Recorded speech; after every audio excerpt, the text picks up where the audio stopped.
नमस्कार दोस्तों, स्वागत है आपका अपने यूट्यूब चैनल आई स्पीसीस अकेडमी में। और आज के पॉलिटी क्लास में हम लोग जो है राज्यसभा के बारे में देखेंगे। पिछले क्लास में हम लोगों ने लोकसभा के बारे में चर्चा कर ली थी और उससे जो भी क्वेश्चन थे हम लोगों ने देख लिए थे। तो आज का टॉपिक हमारा राज्यसभा का है। तो चलिए स्टार्ट करते हैं। तो राज्यसभा में होते हैं टोटल कितने मेंबर होते हैं? तो अधिकतम संख्या कितनी होती है? 250 सदस्य होते हैं, जिनमें से जो 12 सदस्य होते हैं वो राष्ट्रपति जी मनोनीत करते हैं।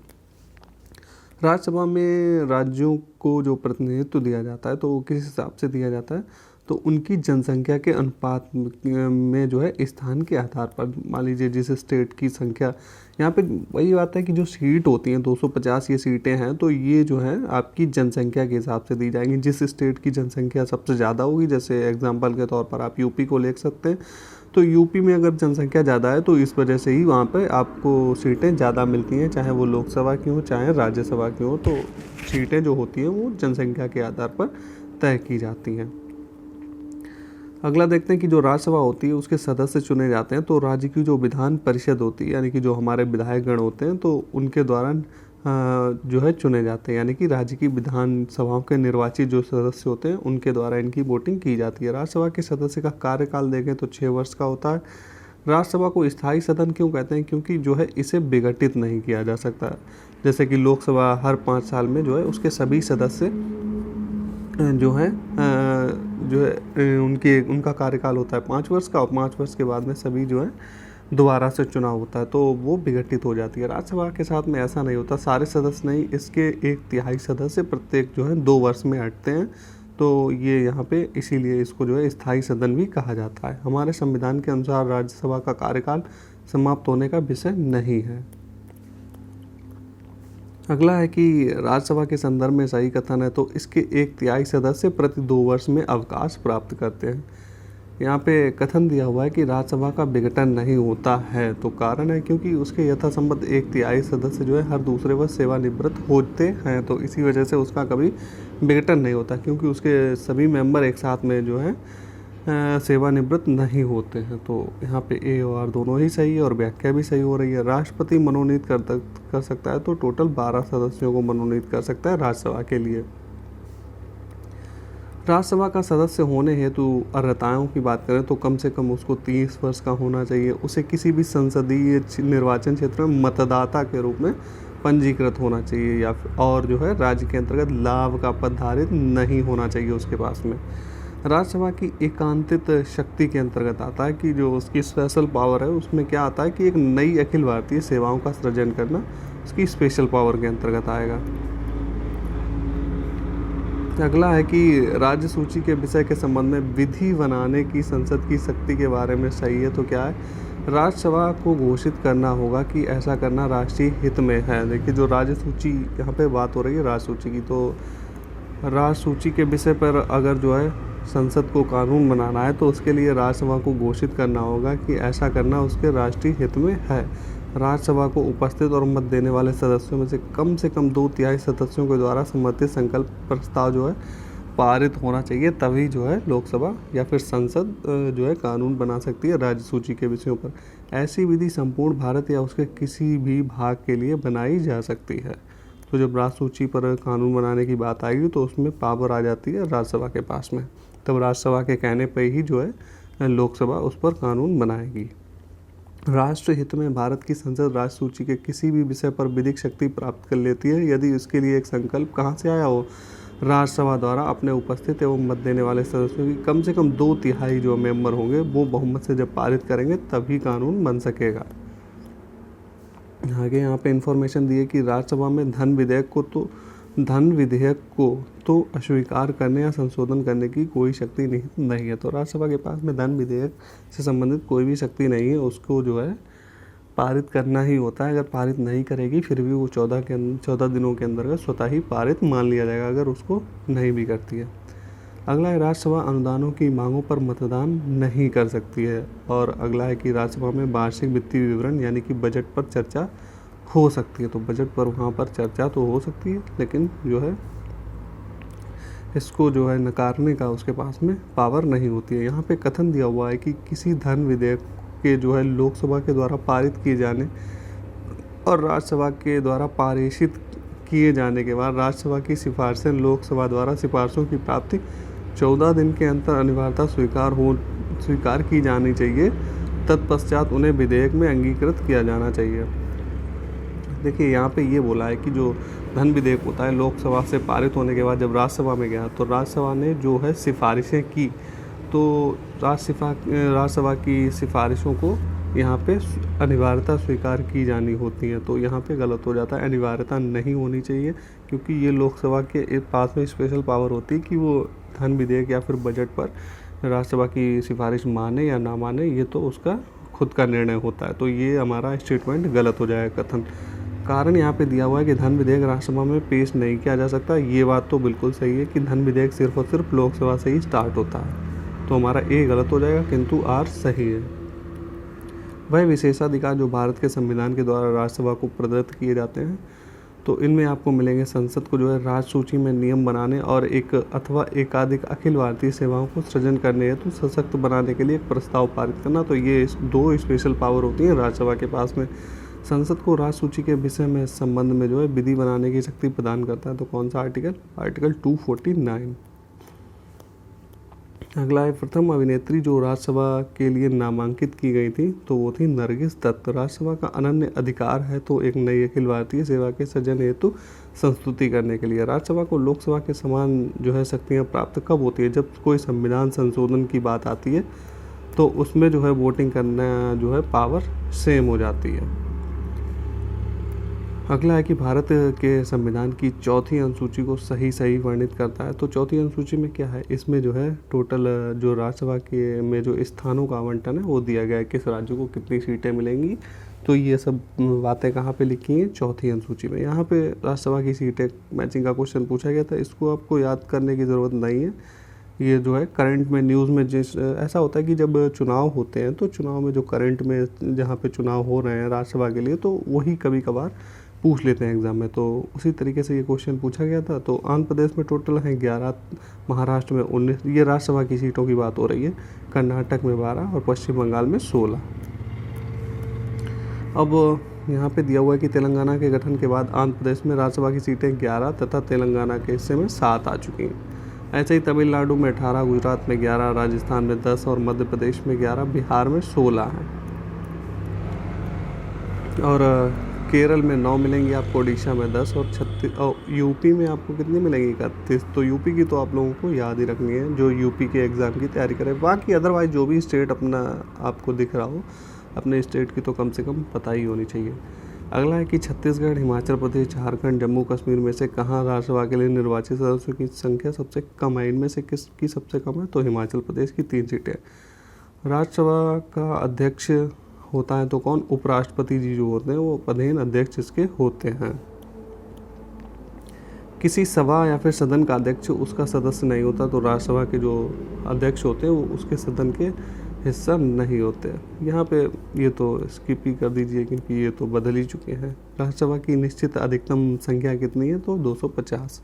राज्यसभा किसी धन विधेयक में सारभूत संशोधन करती है तो तत्पश्चात क्या होगा? तो लोकसभा राज्यसभा की अनुशंसाओं को स्वीकार करे या अस्वीकार करे, इस विधेयक पर आगे कार्रवाई कर सकती है। तो धन विधेयक के मामले में और राज्यसभा की सिफारिशों को मानना न मानना ये उसकी जो है खुद की मर्जी के हिसाब से होता है, ये कोई अनिवार्य नहीं है।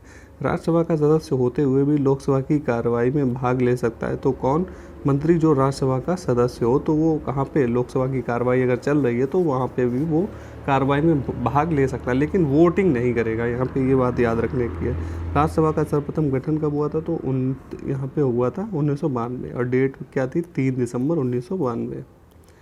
अब अगला जो हम पढ़ने जा रहे हैं वो है संसद की जो कार्य संचालन या फिर विधायी प्रक्रिया होती है, किस किस तरीके से कानून पारित होते हैं, विधेयक पारित होते हैं और क्या क्या होता है, तो किस तरीके से उनकी बैठक होती है, इन सब के बारे में हम लोग चर्चा करने वाले हैं। एक वर्ष में कम से कम संसद की बैठक होना आवश्यक है, तो 2 बार कम से कम 2 बार बैठक होना आवश्यक है, क्योंकि इनके बीच का जो डिफरेंस है, देखिए अगली क्वेश्चन है कि संसद के 2 सत्रों के बीच अधिकाधिक अंतराल होना चाहिए, तो 6 महीने का होना चाहिए, 6 महीने से ज़्यादा का नहीं होना चाहिए। तो इस वजह से देखिए अब 3 जो आप देखेंगे पर अभी तो 3 सेशन कर लिए जाते हैं, जिससे कि ये अंतर भी उनका मिट जाता है 6 महीने वाला, और 2 मीटिंग की जगह अब वो 3 मीटिंग कर लेते हैं। अगला है कि भारतीय संविधान के अनुच्छेद 87 के अंतर्गत राष्ट्रपति अभिभाषण देता है तो एक साथ संवेद संसद के दोनों सदनों में, वही है जॉइंट सेशन में देगा जो है अपना अभिभाषण। भारत के संविधान में कथित है तो राष्ट्रपति संसद के किसी भी सदन का सदस्य नहीं होगा और संसद जो है राष्ट्रपति और 2 सदनों से मिलकर बनेगी।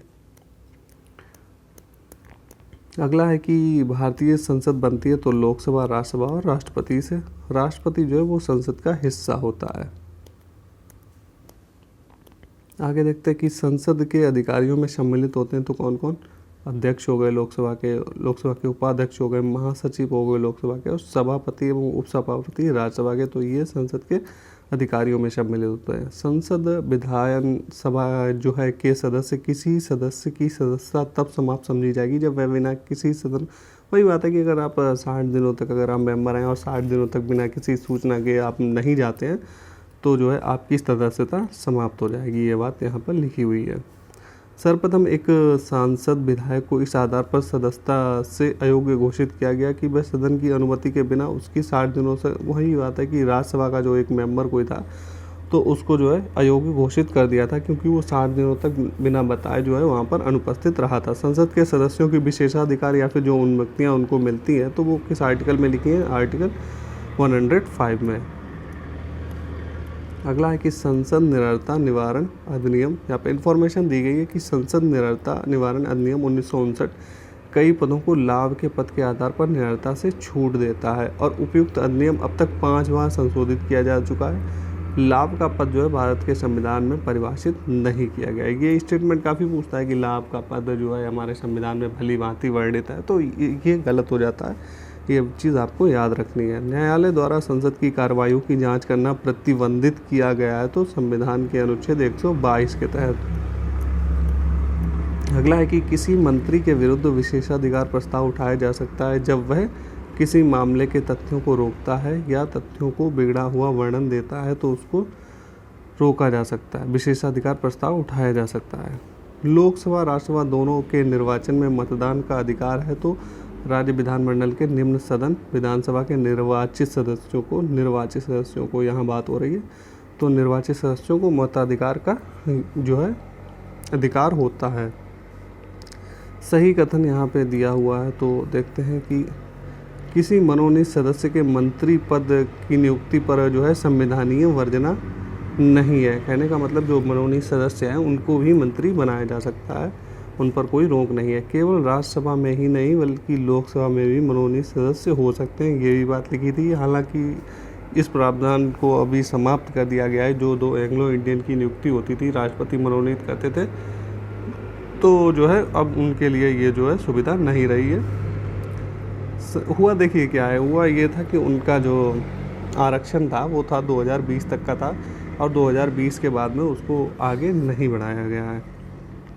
संघीय संसद राज्य सूची के विषय पर भी कानून बना सकती है तो कब बनाएगी। अंतर्राष्ट्रीय समझौतों को प्रभावी बनाने हेतु संबंधित राज्य की सहमति से और राष्ट्रीय आपात या फिर राष्ट्रपति शासन लागू होने की अवस्था में जो है संसद राज्य की विधानमंडल राज्यों के लिए कानून बना सकती है और राष्ट्रीय हित में जब राज्यसभा अगर 2/3 बहुमत से इसका प्रस्ताव पारित कर दे तब भी जो है संसद कानून बनाएगी राज्यों के लिए। अगला है कि अंतर्राष्ट्रीय संधियों को भारत के किसी भाग या फिर संपूर्ण भाग में लागू करने के लिए संसद कोई भी कानून बना सकती है तो बिना किसी राज्य की सहमति से भी बना सकती है। इसमें सहमति लेने की कोई आवश्यकता नहीं होती है। संविधान की विषय सूचियों में दिए गए विषयों के अतिरिक्त विषयों यानी कि अवशिष्ट शक्तियों पर कानून कौन बनाता है तो वो बनाती है संसद। आगे देखते हैं कि ऐसी क्रियाविधि जो धन विधेयक को अंगीकार करा लेगी जिसे एक बार लोकसभा के द्वारा पारित किया जा चुका हो किंतु राज्यसभा के द्वारा संशोधित किया गया हो तो वह क्रियाविधि है तो यह पारित समझा जाएगा यदि लोकसभा जो है इसे दोबारा संशोधन को स्वीकार अथवा अस्वीकार करके पास कर देती है तो इसको जो है पारित समझा जाएगा। धन विधेयक जो होता है उसको प्रमाणित कौन करता है तो स्पीकर करता है लोकसभा का। आगे बात करें कि जो सदन का अध्यक्ष होता है सदन के किसी भी सदस्य को बोलने से रोक सकता है। जो स्पीकर होता है वो किसी भी सदस्य को बोलने के लिए रोक सकता है और किसी भी सदस्य को बोलने के लिए जो है कह सकता है। तो यह घटना क्या कहलाती है, इस घटना को बोलते हैं बैठ जाना, यील्डिंग द फ्लोर, इसको घटना को बोलते हैं। शून्यकाल संसदीय व्यवस्था देन है, तो ये देखिए शून्यकाल का जो प्रोसेस है ये भारत की ही देन है, अन्य किसी देश में ये चालू नहीं थी। लोकसभा में शून्यकाल की अवधि अधिक से अधिक कितनी हो सकती है, तो वो 1 घंटा हो सकती है।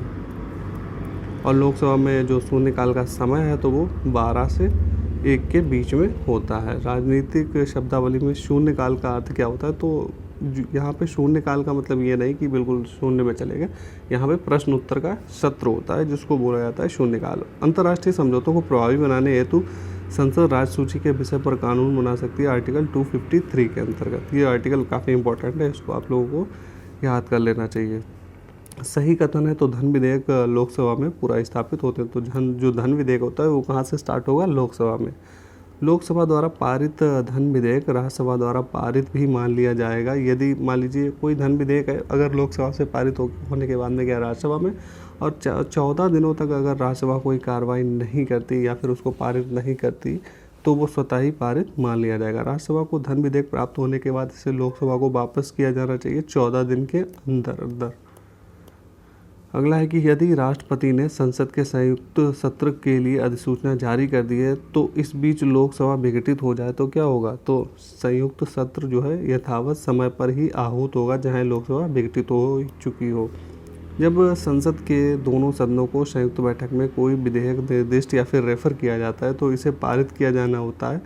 देखिए जब ज्वाइंट सेशन होता है, ज्वाइंट सेशन में अगर कोई विधेयक पारित किया गया तो वहाँ पे किस तरीके से पारित होगा, देखिए उपस्थित तथा मत देने वाले सदस्यों को वहाँ पे केवल और केवल साधारण बहुमत के द्वारा इसे पारित मान लिया जाता है। तो यहाँ पे लोकसभा की ही देखा जाए तो जीत होती है क्योंकि उसके मेंबर ज़्यादा हैं और साधारण विधेयक में क्या होता है 50% +1 आपको वोट चाहिए होते हैं। तो लोकसभा के मेंबर ज़्यादा होते हैं, जाहिर सी बात है यहाँ पे लोकसभा का ही दबदबा होता है। संसद के दोनों सदनों की संयुक्त बैठक की अध्यक्षता कौन करता है, तो लोकसभा का अध्यक्ष करता है। संसद के दोनों सदनों का संयुक्त अधिवेशन आयोजित होता है तो एक ऐसे साधारण विधेयक पर विचार करने और उसे पारित करने के लिए जिस पर मान लीजिए किसी विधेयक पर को जो है लोकसभा और राज्यसभा में मतभेद है तो उसको सुलझाने के लिए राष्ट्रपति जी संयुक्त अधिवेशन का जो है आयोजन करवाते हैं। तो आज के वीडियो में हम लोग इतना ही डिस्कस करेंगे। अभी इसमें जो है हमारा जो कार्यप्रणाली है संसद की, तो इस पर अभी कुछ क्वेश्चन छूट गए हैं तो हम लोग नेक्स्ट वीडियो में देखेंगे और उसके आगे के टॉपिक